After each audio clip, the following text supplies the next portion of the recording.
enquanto as luzes se apagam, nós vamos agora viver o dia especial, o dia tão esperado que é o nosso fight. E por isso eu gostaria que você ficasse de pé, porque nós vamos receber daqui a pouco os nossos lutadores. Então fique de pé agora, fique de pé agora. Você vai levantar agora a sua lanterna, todo mundo. Ó, levantou a lanterna, todo mundo. Pra você que está aqui chegando, fala assim, mano, o que está acontecendo? Esse é o Legacy Ultimate Legacy Fight. Vai ter um fight com o antigo pastor do Legacy, que é o Isaías, e o fight com o novo pastor, que é o Davi. Mas ó, eles estão atrás dessas portas, mas eles querem ouvir a torcida de cada um deles, beleza? Eles vão entrar agora não, mas só para eles ouvirem aí, você vai fazer um grito quando eu falar a pessoa que você está torcendo, beleza? Então eu quero ouvir o grito do time do Isaías! Ouve aí, Isaías! Que é isso, Brasil? Ó! O time grande. E agora? Eu quero ouvir o barulho do time do pastor Davi Barreto! Que é isso?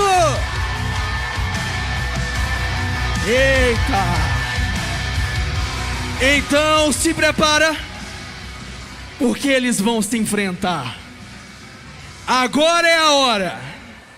E é por isso que eu quero apresentar aqui o primeiro lutador.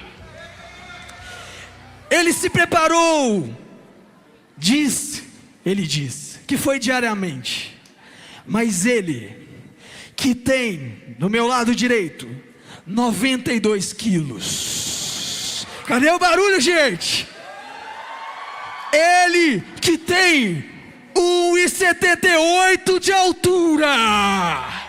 Cadê a música, pessoal? Solta a música alta aí. Ele que disse na entrevista do ringue que é especialista em soco no ar. Ele que treinou com chutes invisíveis. Ele que disse na entrevista que tem a capacidade de suportar grande sofrimento e dor. E ele, o cara da carreta furacão, recebam do meu lado direito, Isaías Fernandes! Isaías! Vem pra cá! O que você tem a dizer aí pros seus torcedores? Pra cima, Lagoinha! Encoraje o time aí a acreditar que você vai ganhar o fight hoje. Vem cá. Então, essa semana eu me dediquei lendo livros motivacionais, filmes de luta de boxe, aonde a pessoa apanhava, mas no final ela vencia. E me inspirei em homens de Deus, em batalhas que sempre vencem também, depois de um grande sofrimento. Então eu estou aqui para que Deus use a minha mão para castigar o Davi por todos os seus pecados. Faz barulho você que é do time do Isaías! Vamos lá, fica aqui posicionado, aquecendo. E o próximo lutador, ele que tem 70 quilos e vai casar e vai aumentar os quilos. Ele que tem 1,75 de altura. E a especialidade que ele deu para a entrevista no ringue é especialista em vencer calvos. Ele mesmo, o matador de gigantes, vem pra cá, Davi Barreto! Eita, e vão se enfrentar. Davi, dá uma motivada no seu time, vem cá. A vitória já está certa, porque tem um idoso contra aquele que derrotou um gigante. E Deus vai derrotar de novo nessa noite. Meu Deus! Que é isso? Davi. E para aqueles que estão, vem para cá para frente, ó, torcendo por você, o que você tem a dizer? eu tenho a dizer que aquilo que a palavra de Deus diz: suma daqui careca. Nós vamos fazer esse cara aqui sumir nessa noite. Hoje é uma noite de acabar com aquele que é o careca do Legacy. Que é isso? Que é isso? Que é isso? Podem se enfrentar um pouquinho, dá uma aquecida vocês dois. Vai lá, vamos lá, vamos lá, vamos lá, vamos lá. Cadê o barulho? Cadê o barulho? Cadê o barulho? Mas antes, calma. Nós vamos gravar um vídeo top pro Instagram, beleza? E agora, pega a sua lanterna, porque nós vamos gravar um vídeo pro Instagram do Legacy. Vem cá, Fabi, vem cá, Fabi. E você agora vai levantar a sua lanterna bem alto. Quando eu falar vai, eles vão dar um soco na mão e todo mundo vai gritar e balançar a lanterna, demorou? Quando eu falar o quê? Vai, beleza? Vamos lá, se posiciona. Ok? Vamos lá, hein? Ó, prepara! Aparecendo @Legacy Matriz. 3, 2, 1 e vai, vai, vai! Vamos, vamos, vamos! Valeu, valeu! E agora sim! Vem pra cá! Vem pra cá, Davi! A hora é agora. Se prepare para gravar isso, porque eu tenho a alegria de anunciar que It's the time! Faz barulho!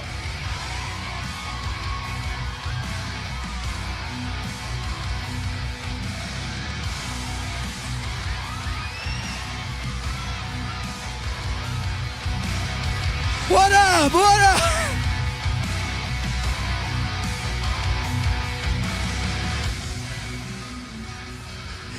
Olá. Pega o microfone. Que isso, irmão? Glória a Deus. Vocês estão achando que a gente vai lutar mesmo, gente? Você tá doido? Pode se assentar no seu lugar no nome de Jesus. Misericórdia. O velho vai acabar com a... Pera aí, deixa eu pegar o óculos que eu não tô vendo ninguém aqui. Vocês acharam que a gente ia brigar mesmo? Primeiro, irmão, já é uma luta desleal. Eu tenho 92, eu sei que não parece, mas eu tô com 92 quilos. É, parece menos, eu sou um falso magro. O Davi tá com... Quantos quilos, Davi? 70. Não dá para ter uma briga de 92 com 70 quilos, mas... Nós fizemos essa chamada de marketing, na verdade, não é para ter uma briga.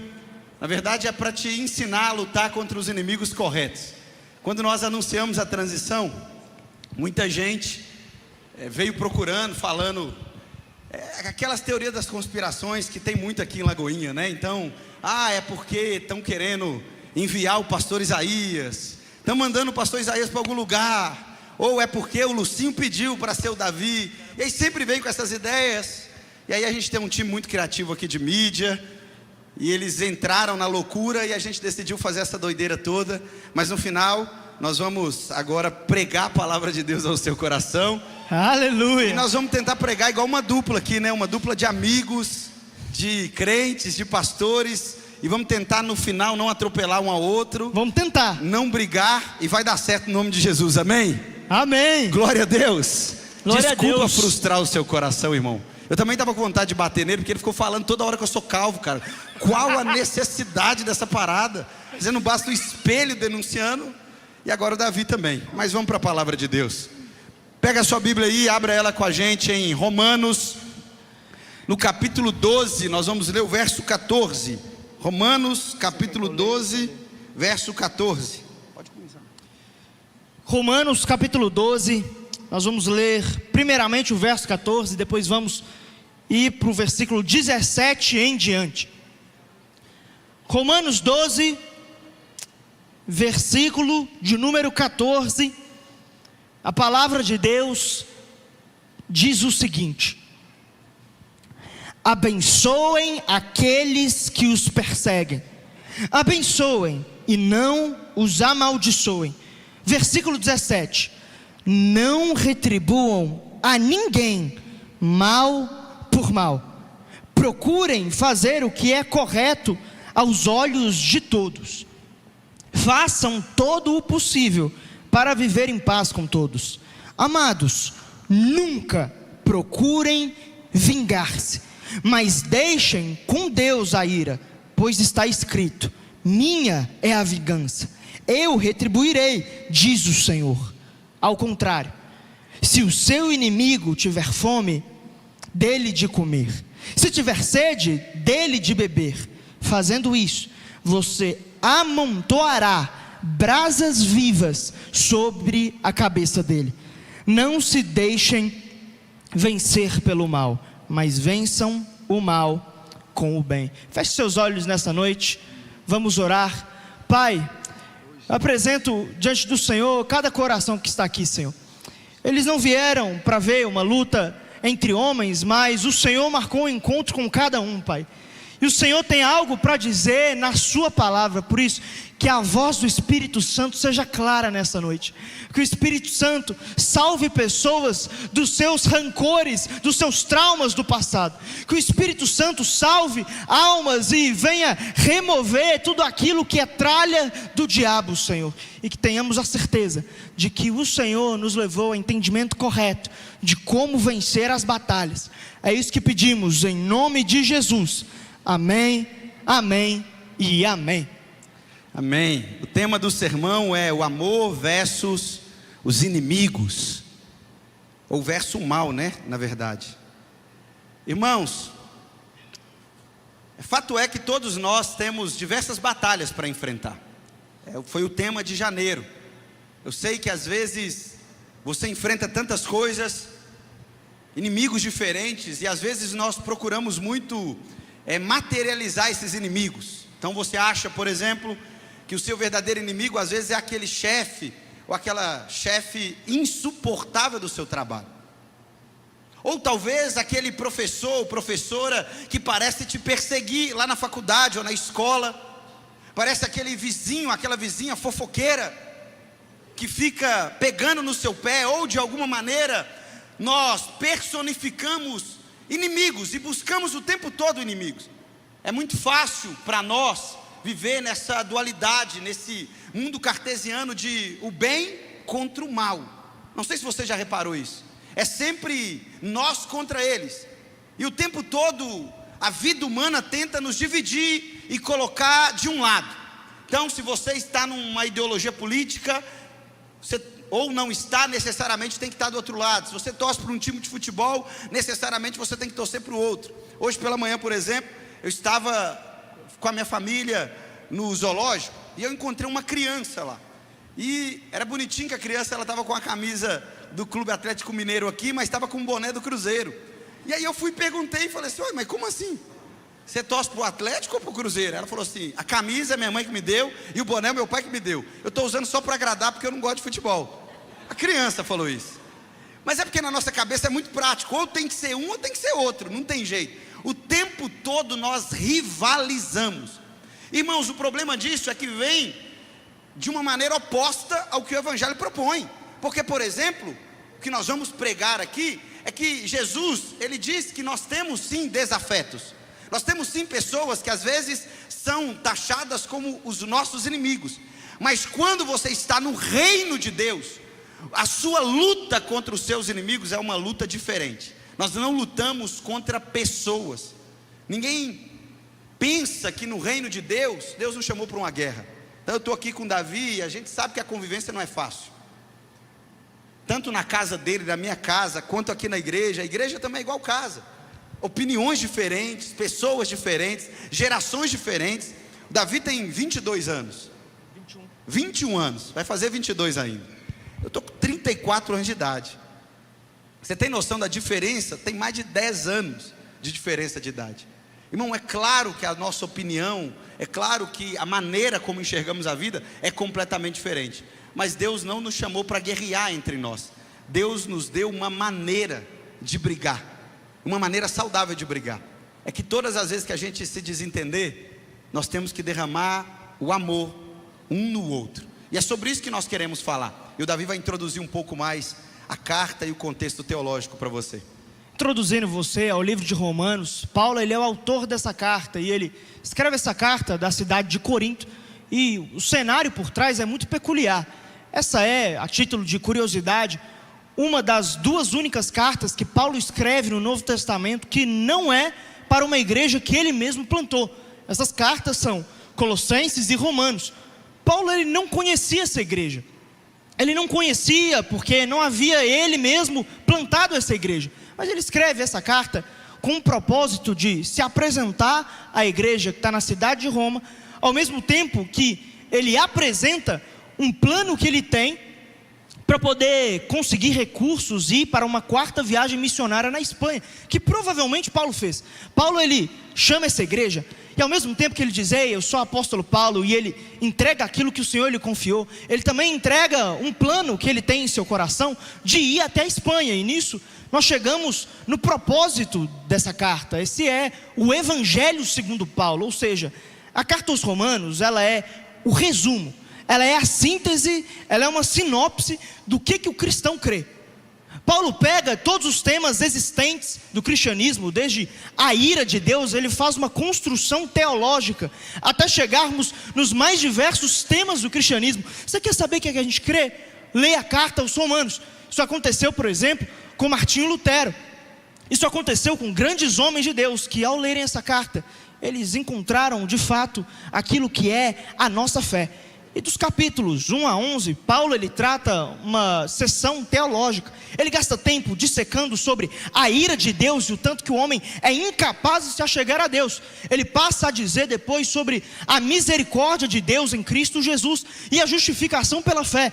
Ele chega a tratar sobre a questão de Israel e a queda de Israel. E chegamos no capítulo 12 agora ao capítulo da sessão prática de Romanos. Paulo passa da doutrina para a prática, daquilo que é teológico para aquilo que é cotidiano. E o tema do capítulo 12, bem por se dizer, é sobre o amor. Paulo começa dizendo sobre o amor como um amor, primeiro, que é manifestado dentro da comunidade eclesiástica, dentro da igreja.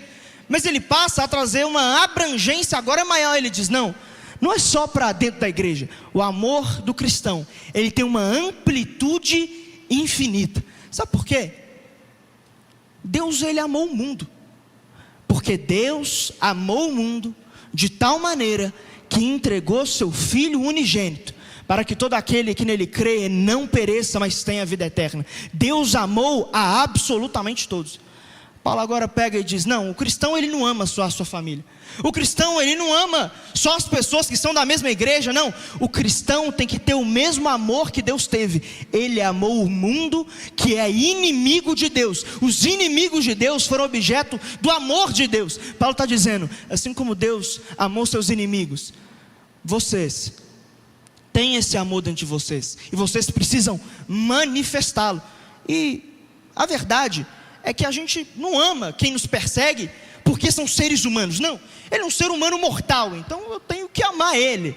Não, irmão, nós não amamos os inimigos porque eles são seres humanos mortais, mas porque eles são seres humanos que têm uma alma imortal. E a partir do momento que eu e você demonstramos o amor que Deus teve na cruz, nós temos a possibilidade de salvar aquelas pessoas, porque estamos demonstrando o mesmo amor que Deus demonstrou. É por isso que o amor de Deus, ele não é pautado no objeto. Não, olha, eu amo você porque você é bom. Não, Deus ele é amor, é intrínseco a ele, é amar. Daquilo que ele ama não tem crédito nenhum. Irmãos, Paulo não está descrevendo nesse texto virtudes, características que eu e você podemos desenvolver naturalmente. São um fruto do Espírito. O fruto do Espírito é amor. Isso significa que sem Deus é impossível você não ter rancor no seu coração. Sem Deus é impossível a gente falar: não, eu realmente perdoei aquela pessoa. Irmão, é completamente impossível. Nós precisamos do amor de Deus para poder expressar esse amor àqueles que nos perseguem. Se Deus, Ele suporta eu e você todo dia, irmão, a gente deveria ser capaz de suportar qualquer um no nosso dia a dia. Entendendo isso? E porque assim, uma das coisas que mais nos dificulta entender, por exemplo, do amor cristão, é porque nós somos uma geração que bebeu muito da fonte filosófica de amor. Então nós falamos de amor o tempo todo, nós cantamos sobre amor o tempo todo, nós ouvimos sobre amor o tempo todo. Nós lemos na poesia que o amor é um fogo que arde sem se ver. Você já viu isso? Tem outra poesia popular que diz que o amor é uma flor roxa. Já ouviu essa poesia? Certamente você já leu essa também, né? Já cantamos sobre isso. Então, por exemplo, na música popular brasileira, tem músicas que exaltam o amor de o fim de uma relação, de uma pessoa traindo a outra, por exemplo, dizendo que aquilo é um amor verdadeiro. Porque se limitou, a partir do século XIX, que começa essa construção, o amor sendo um mero sentimento no coração. Mas quando Deus estabelece amor, e quando Paulo está escrevendo sobre amor, ele não está falando de um sentimento meramente.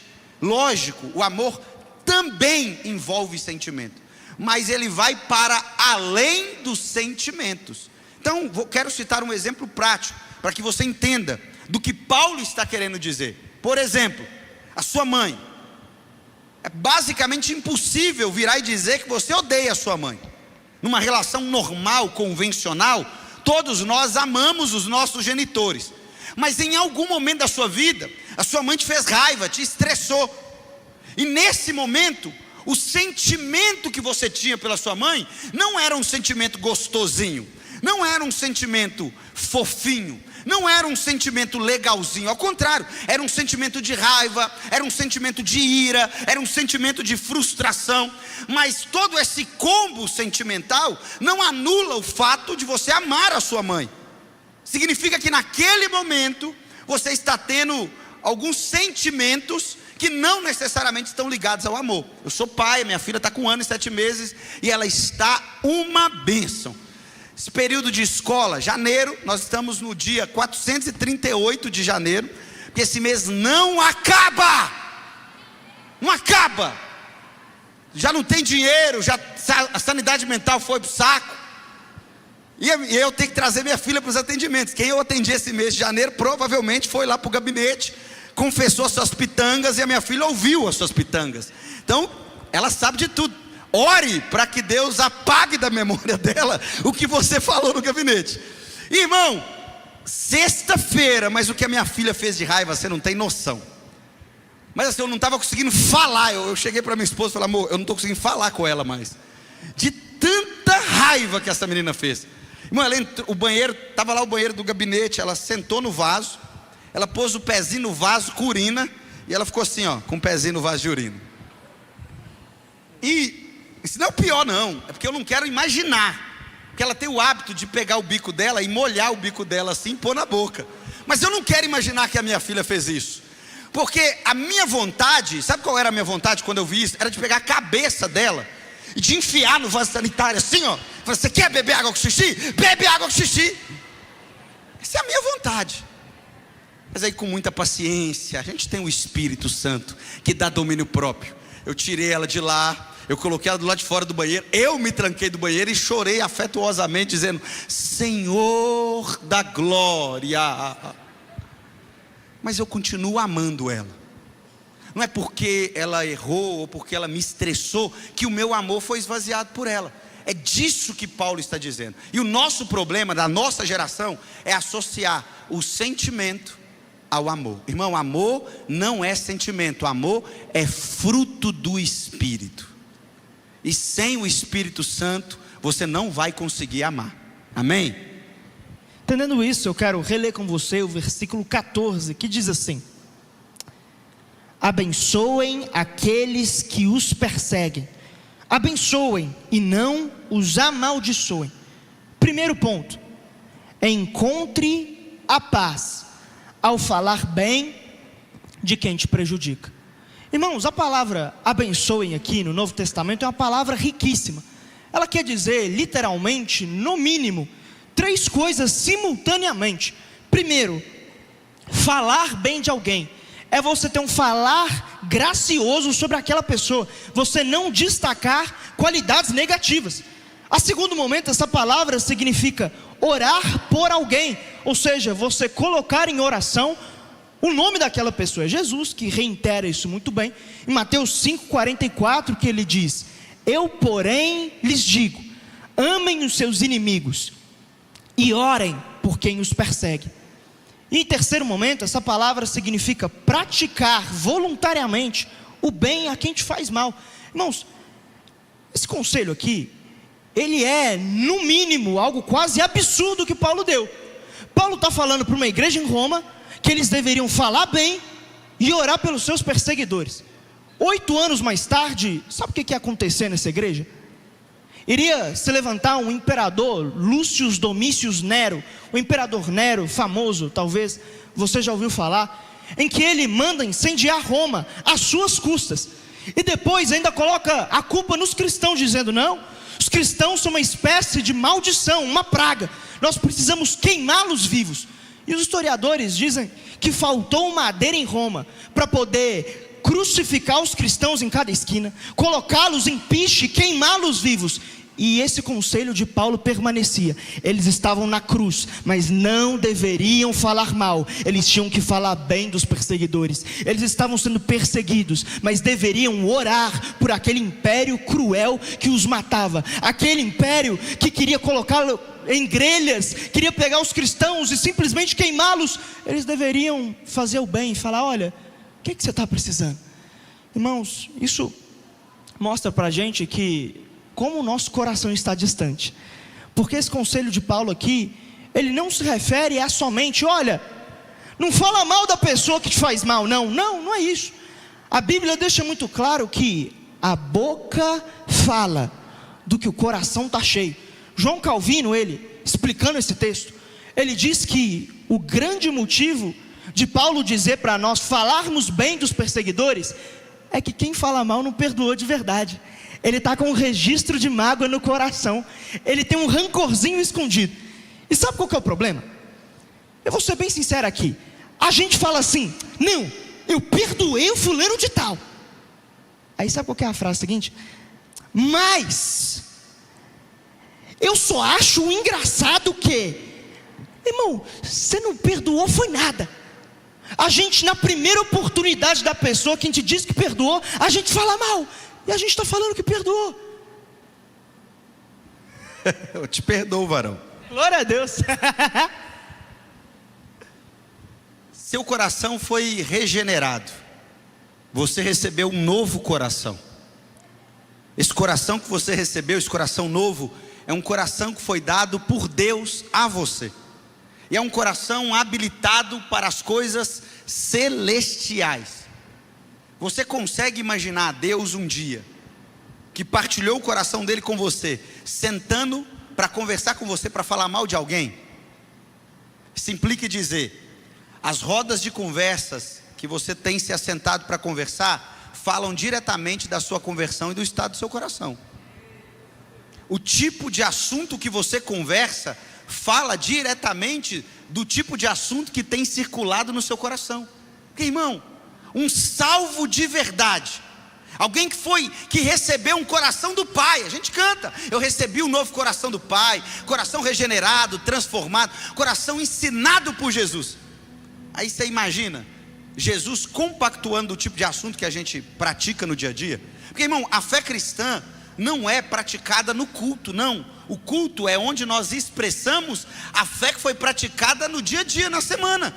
Deus não te chamou para ser crente de culto, Deus chamou para ser crente na vida. Isso quer dizer, irmão, qual é a sua capacidade de abençoar aqueles que estão te amaldiçoando? Porque não é exatamente isso que Jesus fez por nós? Porque nós, com nossa vida, com o nosso testemunho, vivíamos como pessoas que amaldiçoavam o sacrifício de Cristo na cruz, mas mesmo assim Ele continuou nos abençoando, Ele continuou nos amando. Sabe por que você está aqui? Porque Jesus se fez maldição no seu lugar, e Ele pegou a sua maldição para te dar a bênção dEle, e nós estamos hoje aqui porque Ele nos abençoou. Irmão, você precisa ser um machado afiado para cortar maledicência. Sabe quando alguém senta com a gente para falar assim, eu quero falar mal do Davi? Você fala assim, não, mas encerra o assunto, vamos falar de outra coisa? Vamos mudar o assunto? Não, mas deixa eu falar mal daquele meu primo. Irmão, você quer reclamar de uma pessoa? Você quer criticar uma pessoa? Eu vou te ensinar uma coisa prática, a maledicência bíblica, que é ensinada, que você pode fazer. Sabe como que você faz? Você vai para o seu quarto, você tranca a porta, e você fala para o Pai que está no céu, e você coloca o problema na mão dele, e é ele quem vai resolver. Ali você vomita tudo, ali você fala tudo, mas irmão, não perca a sua vida vingando a pessoa, falando mal de quem está falando mal com você. O Hernandes, ele tem, eu não sei se essa frase é dele, mas ele diz que é extremamente humano retribuir o mal com o mal. A pessoa fez o mal, você vai lá e faz o mal de novo. É diabólico se alguém fizer o bem para você e você fizer o mal para ela. Isso é o diabo que faz. Agora, é cristão, é alguém cheio do Espírito Santo, quando pratica o mal com você, e você consegue retribuir o mal que fizeram com você com bem. Você tem noção do quanto isso é constrangedor? Quando uma pessoa vem para você armado até os dentes, e aí você com uma gentileza desarma aquela pessoa. Você já experimentou isso? Talvez isso já aconteceu com você. Você chegou com alguém todo alvoroçado, agitado, querendo vomitar alguma coisa, e a pessoa vem derramando amor, vem derramando afeto. Você não sabe para onde você vai, você perde as estribeiras, você fica completamente desnorteado. Por quê, irmão? Porque é isso que o Espírito Santo faz. Ele nos constrange muitas vezes sem nos expor. Ele nos enquadra, nos desarma muitas vezes sem falar nada, só dando um testemunho. É por isso que nós caminhamos nesse lugar de não retribuir com o que as pessoas estão nos dando, porque nós já recebemos um presente para retribuir. Nós retribuímos com aquilo que Deus já nos deu para retribuir. Só, irmão, Deus já derramou amor sobre o seu coração. Você fala do amor, você respira amor, você vive amor. Você é uma pessoa que foi amada, você é uma pessoa que carrega amor no coração. Você é uma bomba de amor ambulante. Quer dizer que aonde você explode em amor. E essa é a graça do cristão, amém? Quando nós falamos bem de quem nos faz mal, isso não vai fazer com que Deus trate a outra pessoa. Isso é Deus tratando comigo e com você. É Deus limpando o nosso coração. E a verdade é, eu vi uma pesquisa esses dias do próprio John MacArthur nesse texto, que é algo que é infelizmente uma verdade sobre esse assunto. Irmão, tem muita gente doente, sabe por quê? Vive falando mal de quem fez mal para ela. Tem um estudo que ele traz, um estudo médico, científico, que ele mostra que tanto doenças de hipertensão, quanto doenças relacionadas à ansiedade, elas muitas vezes, não sempre, são causadas não por problemas sérios, grandes riscos de vida ou pressão durante a vida, não, são causados muitas vezes por atitudes persistentes de ressentimento e de hostilidade no coração. Irmão, sabe por que tem muita gente adoecendo e ficando na cama de ansiedade? É porque não consegue falar bem de quem fez mal para ela. Irmão, foi seu pai, foi sua mãe, começa a falar bem. Foi alguém da igreja, irmão, começa a falar bem. O problema é que a gente às vezes fica reclamando com Deus. Essa pessoa fez isso. Sabe o que a gente devia fazer? A gente devia pegar uma lista, abrir uma lista e colocar o nome de todas as pessoas que fizeram mal para mim e para você. Aí sabe o que a gente tinha que fazer? Orar por elas, e assim nós vamos ter a paz que Deus sonhou para mim e para você. É tempo de deixar ir, meu irmão, é tempo de falar bem, é tempo de orar, é tempo de entregar para o Senhor. Não vale a pena perder a paz. Não perdoar é igual tomar um copo de veneno esperando que o outro morra. Não, irmão, quem vai morrer é você. A partir de hoje, mude seus hábitos, fale bem, ore. Mas eu quero ir com você para o nosso próximo ponto. Versículo 17 diz assim: não retribuam a ninguém mal por mal, procurem fazer o que é correto aos olhos de todos. Segundo ponto, seja intencional no bem e no seu testemunho. Irmãos, Paulo aqui ele diz: olha, se esforcem para fazer o bem. a forma que ele coloca aqui, se esforcem, é como se ele estivesse dizendo: ei, tenha cuidado, seja cauteloso, pense com antecedência em como fazer o bem aos olhos de todo mundo. Paulo está dizendo: olha, não basta você estar certo numa situação, não basta o seu lado ser verdadeiro, você tem que pensar em cada mínimo detalhe, como você vai fazer o que é certo aos olhos de todos. Afinal, a sua reputação em jogo é a reputação de Cristo em jogo. Você tem que se esforçar e pensar em como fazer o bem. Irmãos, às vezes a gente está do lado certo da história, e nisso a gente entra num lugar de que, como se a gente fosse um coitadinho. Não, olha o que fizeram comigo, olha o que o fulano de tal falou. Irmão, não estou dizendo que a pessoa não fez mal para você mesmo não, mas sabe qual que é a verdade? Nós temos pecado muito porque a gente está certo na situação, mas não faz o bem aos olhos de todos na situação. Irmão, aí não adianta. A gente tem que pensar cautelosamente em como agradar a todos. Eu me lembro de uma vez aqui, contando rapidamente, eu estava aqui pregando e o Ralph estava aqui. Eu simplesmente lembrei do Ralph e falei: meu Deus, eu vou zoar o Ralph. A gente estava, uns tempos atrás, a gente viajou juntos, e ele nunca tinha viajado de avião, irmão. E eu não sabia que ele morria de pânico de avião. Irmão, eu entrei no avião, ele só virou para mim e falou assim: ô Davizão, velho, seguinte, mano, chegou lá, eu cuido de você, mas no avião é você que cuida de mim, vaso. Eu fiquei assim, sem entender. Ok, beleza. Irmão, o avião começou a mexer, começou a tremer. Eu vi o Ralph assim, ó, parecia que ele ia explodir, ele ia virar um pimentão. Os olhos dele iam voar assim, ó, cada um para um canto do avião. Aí ele estava suando assim, ele não olhava para o lado. Aí o avião começou a tremer, ele começou a tremer. Eu virei para ele e falei assim: ô Ralph, você quer pegar minha mão, mano? Ele falou: ô velho, eu quero sim, velho. Ele me deu a mão. O voo decolou, ele foi apertando minha mão, esmagando minha mão. Falei: pronto, vai arrancar meus dedos fora aqui, apertando minha mão. Irmão, ele foi segurando minha mão, Aí eu cheguei aqui no culto do outro dia, eu tive que contar, eu contei, zoei ele. Só que aí, irmão, na hora que eu desci do altar, eu contei isso, todo mundo riu. A Ana, mulher de Deus, mulher sábia, ela edificou lá, né? Ela virou para mim e falou assim: amor, você tem certeza que o Ralph não ficou bolado que você falou isso? Eu falei assim: não, amor, a gente é parça, a gente é brother. Ela: não, mas você tem certeza? Porque eu ficaria. Eu falei: pronto, acabei de perder minha amizade. Mandei áudio para ele: ô mano, não foi por querer não. Aí já que ele deixou, né, eu contei aqui pela segunda vez já, que ele falou que não tinha problema. Mas irmão, eu mandei um áudio para ele falando: velho, me perdoa, de verdade, eu estou aqui para te ajudar, eu não queria ter feito isso. Ele falou: não, Davizão, a gente é amigo, está tudo certo, está tudo em paz. Irmão, o que eu estou te dizendo?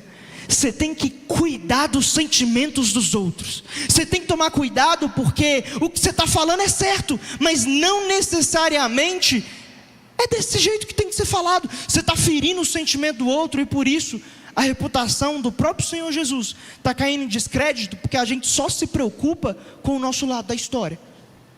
Nosso maior problema é achar que o bem acontece por osmose, que você não precisa fazer nada e as coisas acontecem naturalmente, né? Você leu em algum versículo que não é da Bíblia, né? Deixa acontecer naturalmente.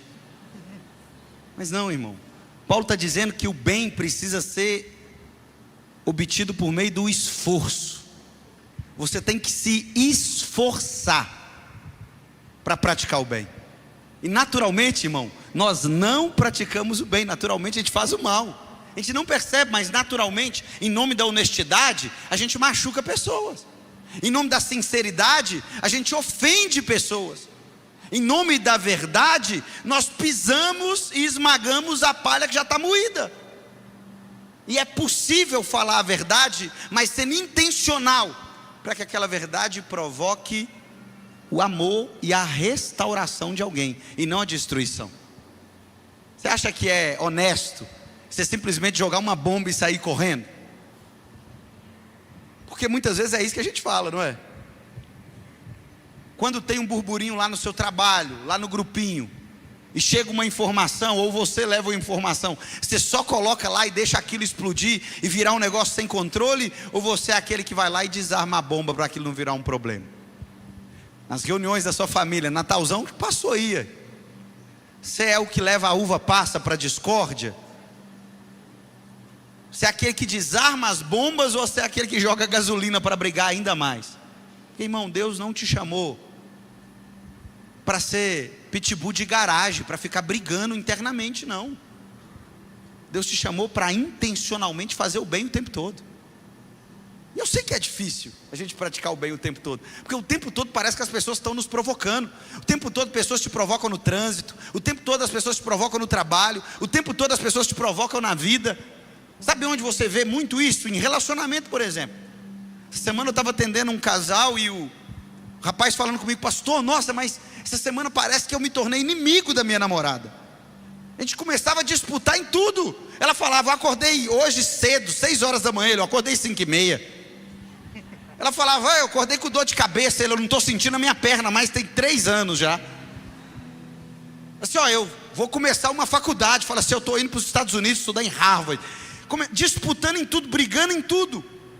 Mas o que é isso, irmão? Por que entramos nesse lugar? Você está competindo com quem, irmão? Você quer mostrar que você é melhor para quem? E pouco a pouco nós não vamos percebendo, mas nós vamos perdendo as pessoas que Deus tem colocado de presente do nosso lado. Quantos anjos o Senhor colocou do seu lado, e você, travestido com essa falsa honestidade, ficou machucando as pessoas,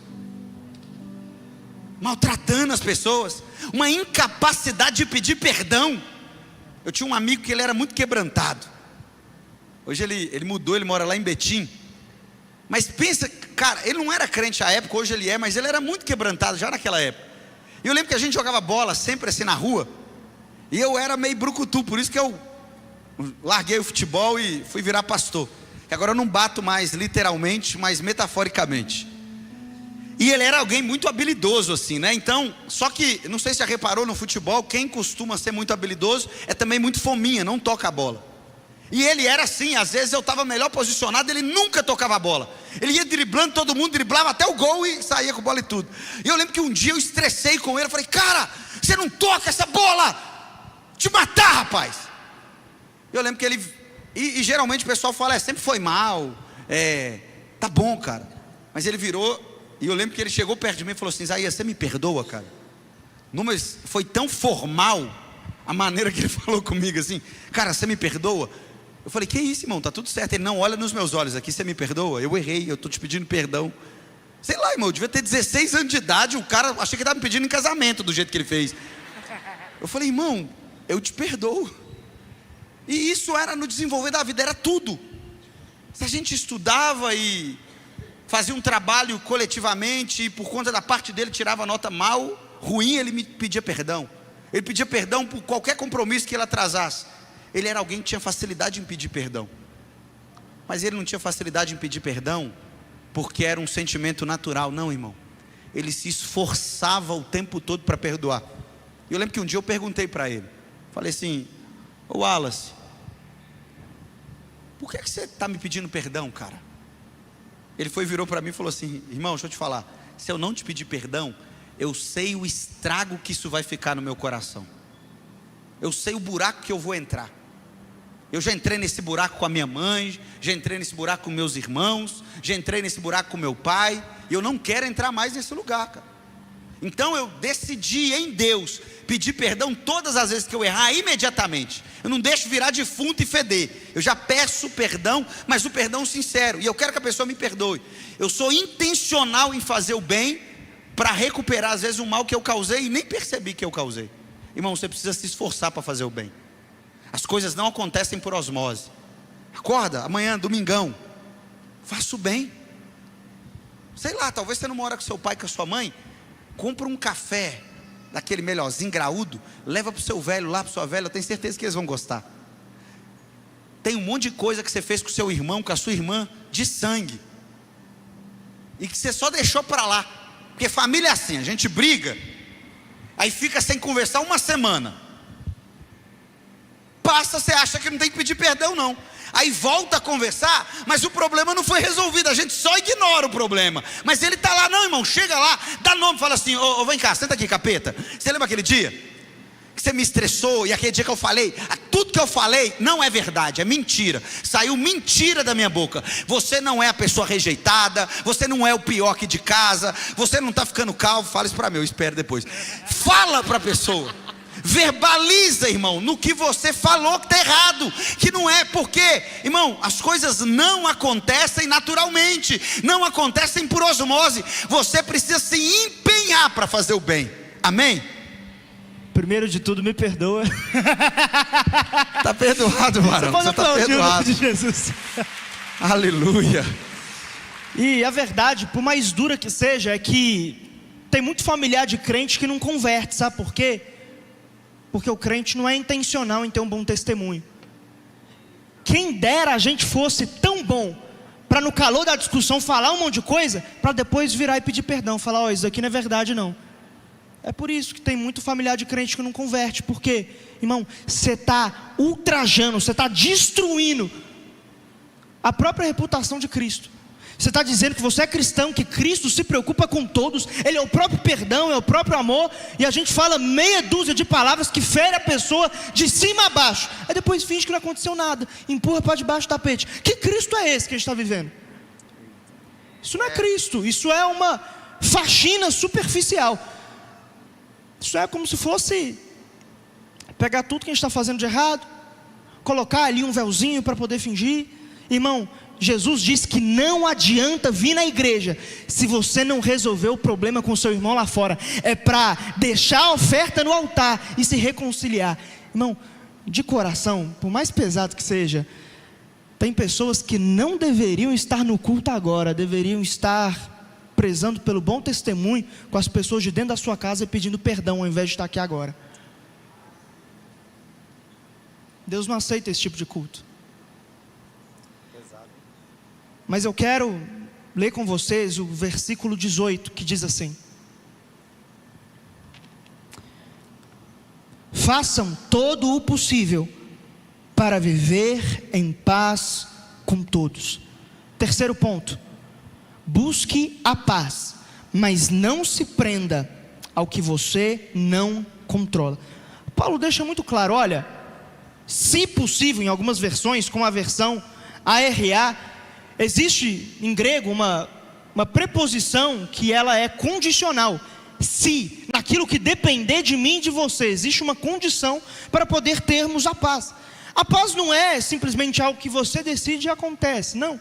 A paz é algo que não é unilateral. Se o Brasil entrar em guerra agora, com Israel, por exemplo, a guerra não vai acabar com o Brasil só querendo a paz. Não, Israel tem que querer também. Os nossos relacionamentos, às vezes, vai acabar sendo só um dos lados que quer a paz. Porque, infelizmente, existem pessoas que são muito combativas. É gente que não quer a paz. É gente que não quer o cessar-fogo. Eles preferem a guerra mesmo.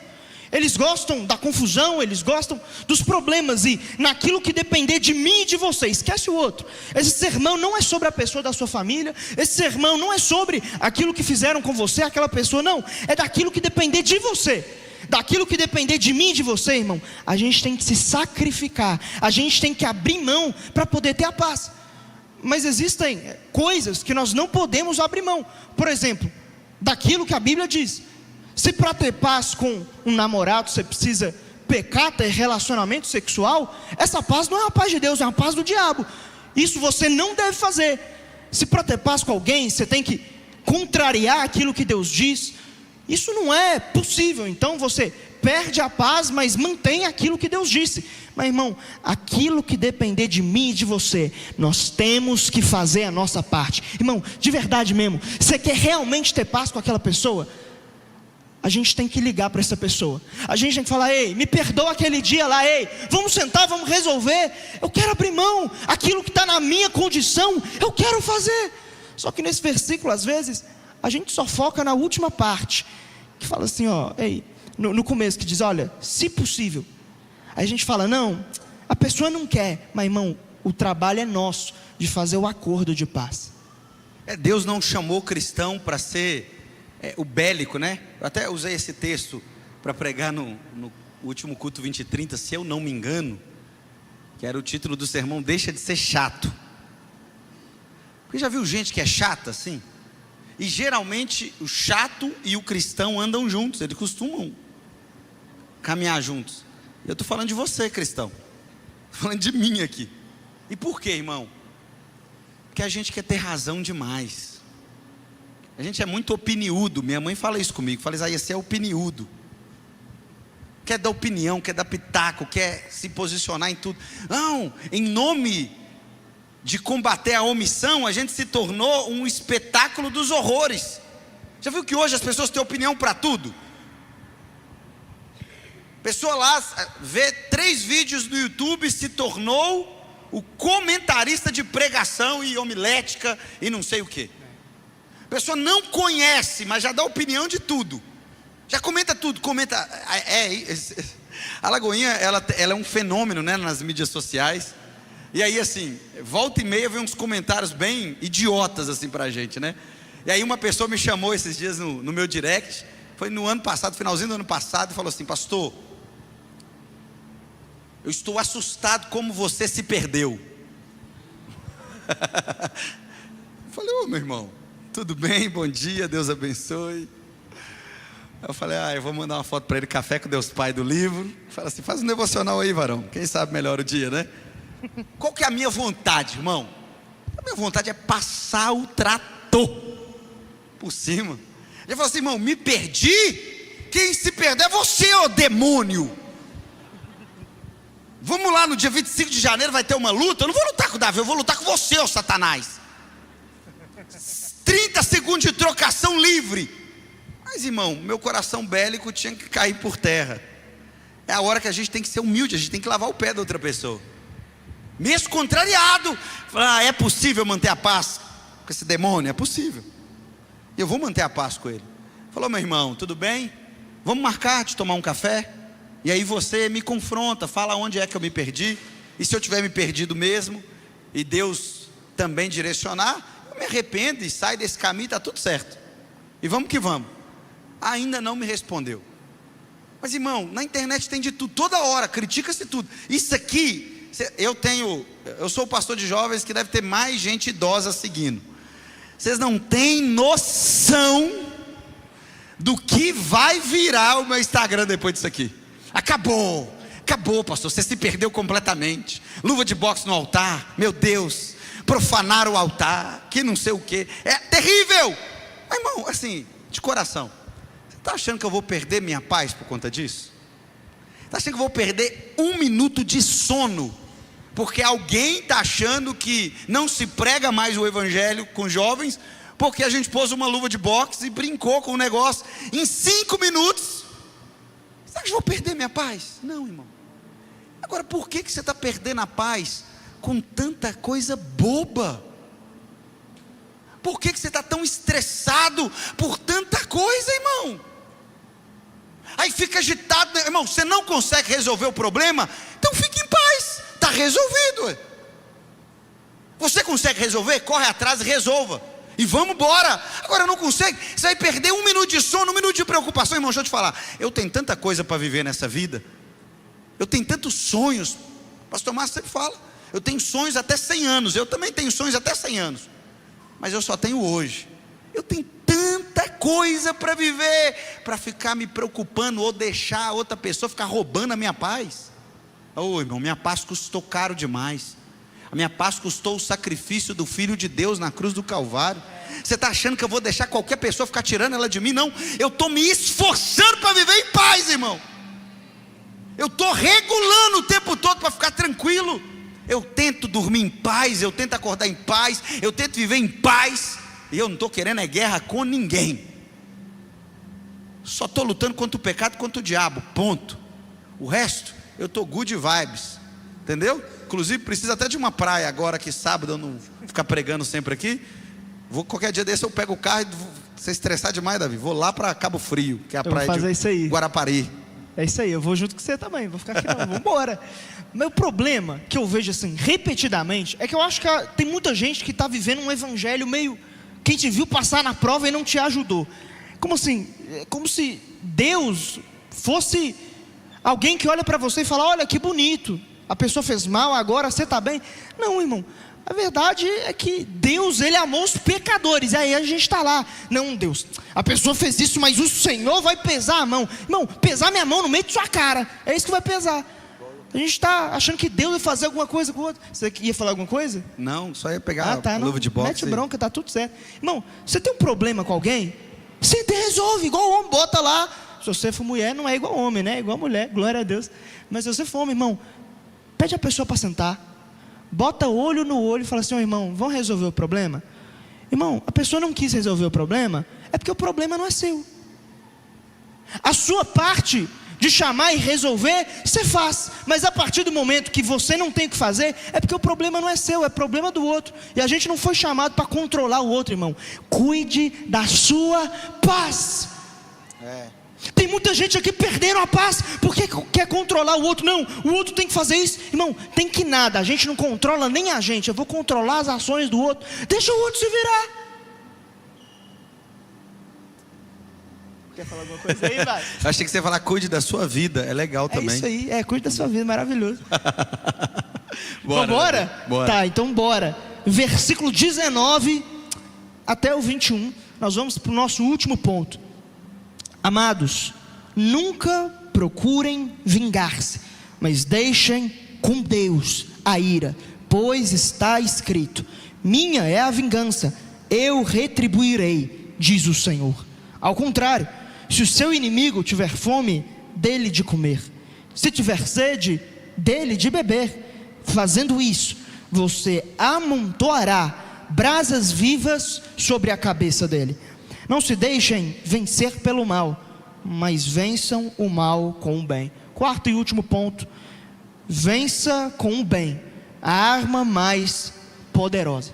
Irmãos, Paulo diz assim: ei, deixem com Deus a ira. Essa é uma citação lá do Antigo Testamento, lá de Deuteronômio 32, versículo 35, em que Moisés está se despedindo do povo de Israel, e ele diz: olha, aqueles que se rebelaram contra o Senhor, não é vocês que vão se irar, vão fazer alguma coisa, não. A mim pertence a vingança, diz o Senhor. Deus estava dizendo: ei, a minha parte eu vou fazer. Isso não cabe a vocês, a vingança é minha. Irmãos, a verdade é que quando vem um conflito, às vezes a gente fica muito estressado e a gente quer passar por cima do direito do outro, quer atropelar o direito do outro, não quer deixar o outro falar, não quer nada, irmão. Sabe qual que é a raiz disso? É só egoísmo. A gente achando que a gente é Deus. Irmão, não é na sua ira que você vai resolver, irmão. A ira aqui é algo que diz: olha, se Deus tiver que tratar na eternidade, Deus vai tratar, mas não é na nossa força que nós vencemos. E Paulo indica qual é a força que nós vencemos. Se não é a nossa ira, é o nosso bem. E ele cita aqui Provérbios 25, versículo 21, dizendo sobre amontoar brasas vivas. Esse texto tem geralmente duas interpretações, mas a segunda, 99% dos estudiosos vão tender para esse lado. A primeira vai dizer que, olha, essas brasas vivas é o inferno, é quando Deus ele retribuir a cada um que ele fez. Mas isso é muito pouco provável. Se nós lêssemos o texto de Provérbios, diz que Deus recompensaria a pessoa. Ou seja, não é algo negativo, é algo positivo. O que nos leva a uma clara segunda interpretação de que essas brasas vivas não é o fogo do inferno lá, queima capeta no inferno. Não, é sobre um outro tipo de calor. No Egito antigo tinha um costume de que quando alguém cometia um erro público e ele estava muito abatido, estava muito arrependido, essa pessoa fazia um desfile, pegava uma panela, esquentava ela com brasas vivas, e ela andava, fazia um desfile público para mostrar que assim como aquela panela estava queimando a cabeça dela, assim a consciência dela também estava completamente arrependida pelo que ela fez. Irmãos, entenda quão precioso é isso. Irmão, Paulo está dizendo: se vocês amarem os seus inimigos, vocês vão ferir a consciência deles, e eles vão se arrepender. Irmãos, tem gente que sabe o que está faltando na sua vida para eles mudarem? Nós tratarmos eles bem, e eles vão ficar constrangidos com o bem que estamos usando. A verdade é que a gente precisa quebrar o ciclo do mal. O mal está acontecendo e a gente só joga lenha na fogueira. Mas irmão, se nós hoje falarmos: olha, aquela pessoa ali me fez mal, eu vou servir ela. Irmão, essa pessoa vai começar assim: meu Deus, mas esse crente é chato, né? Eu faço tudo de errado e ele me trata bem. Até uma hora que ele vai entender que, sabe o que é isso? É o próprio Jesus ferindo a consciência dele, colocando o dedo lá e ferindo e queimando, ao ponto que ele diz: olha, eu não consigo mais fazer o mal. O que você tem? A gente precisa descobrir esse lugar. Deus está desarmando a gente nessa noite. Deus está tirando essa luva de boxe aí da sua mão. Deus está tirando seus argumentos, está tirando sua vontade de justificar as coisas. E Ele está fazendo isso primeiro curando seu coração. E eu sei que talvez tem gente aqui nessa noite que viveu uma vida onde as pessoas foram maldosas com você. Tem gente aqui que carrega ferida desde a adolescência, de apelidos jocosos. Às vezes dentro da própria família, sentiu no coração dores, por exemplo, como de rejeição. Às vezes ouviu da boca do próprio pai, da própria mãe, palavras que você não gostaria de ouvir nem do pior inimigo. Às vezes aqui dentro da igreja, que esperava ser acolhido, não foi acolhido. Isso nos deixa armado, isso nos deixa pronto para a guerra, pronto para uma batalha. Deus está falando que você abaixa as suas armas. Deus está dizendo para você: abaixe o seu escudo, porque eu estou te dando um coração capaz de fazer bem até para as pessoas que te fizeram mal. E a única arma que você vai ter é a arma de praticar a bondade. Te ofenderam no passado, mas você não vai ofender. Você vai liberar uma palavra de bênção sobre a vida dessa pessoa. Duvidaram do seu futuro, você não vai retribuir duvidando do futuro deles, não. Você vai profetizar um futuro de paz, um futuro de bênção, um futuro onde a mão do Senhor vai conduzir, porque é isso que o Senhor está fazendo com a sua vida. Te fizeram mal, te ofenderam, te cercaram, juraram você de morte, te levaram para um lugar onde você não gostaria de estar. Irmão, o convite que Deus nos faz é: largue as suas armas, para de lutar essa guerra, porque aí é eu quem vou lutar para você. Você tem duas opções essa noite. Você quer se vingar? Vai lá, se vinga. Vai lá, bate na porta e fala: eu estou aqui para falar na sua cara. Vai lá, faz isso. Você quer se vingar? Então se vinga. Execute a sua vingança. Você quer? Pague o mal que te fizeram com mal a eles também. Vá lá, traia o seu cônjuge, porque ele te traiu, faça isso. Vai lá, bata em alguém que um dia te agrediu, vai lá, ofenda verbalmente quem te ofendeu verbalmente, pague o mal com o mal. Você acha que isso vai proporcionar alguma coisa boa para você?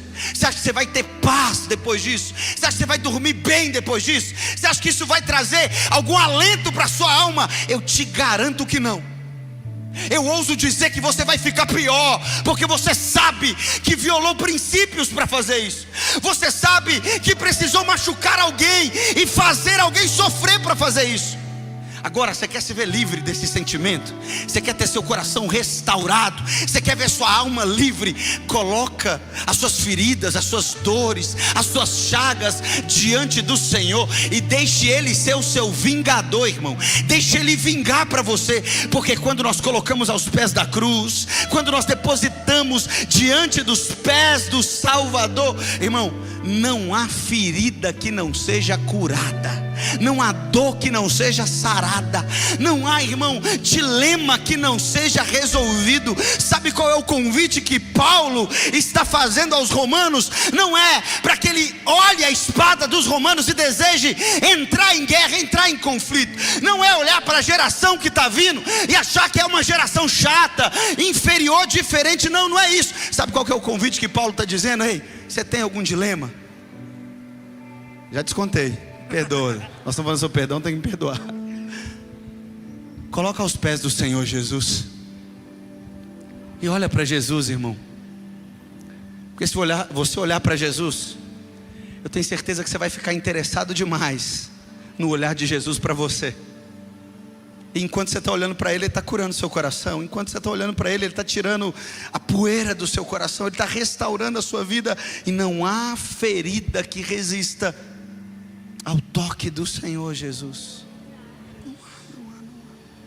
Eu me lembro de uma história que um amigo meu me contou. E ele disse que uma noite ele estava aqui na igreja e ele foi sair de carro. E na hora que ele saiu, ele acabou, sem querer, ele distraiu. Ele acabou avançando o pare que estava ali. E nisso um cara ficou muito estressado com ele. O cara veio perseguindo ele no trânsito. E ele estava com a mulher dele no carro. E teve um momento em que eles pararam no mesmo sinal. E o cara abaixou o vidro e falou assim: ó, desce aí que eu vou sair no soco com você. Eu vou matar você e sua esposa. Começou a falar assim. O cara provavelmente estava alcoolizado. Esse amigo meu, ele já sabe bastante de luta, mas ele se dominou. Ele já foi uma pessoa muito irada. Ele virou para esse cara no semáforo e falou assim: olha, a gente pode sair aqui, a gente vê quem que é mais forte. Talvez você está achando que eu não vou ser homem de sair no soco com você. Mas deixa eu te falar, será que você é homem de vir aqui e aceitar o meu perdão e orar por mim? Eu errei. Irmão, o cara, ele começou a chorar compulsivamente no sinal. Fechou o vidro e foi embora. Passado alguns tempos, ele estava aqui na igreja, irmão, aceitando Jesus. Deixa eu te falar algo. Quando nós pagamos o mal com o bem, nós amontoamos sobre eles uma consciência de que existe algo precioso nesse mundo. É Jesus Cristo. Nele nós encontramos o possível no impossível. É impossível perdoar aquela pessoa, mas em Cristo Jesus tudo posso naquele que me fortalece. Em Cristo Jesus o mal não te domina, mas você domina o mal usando o bem.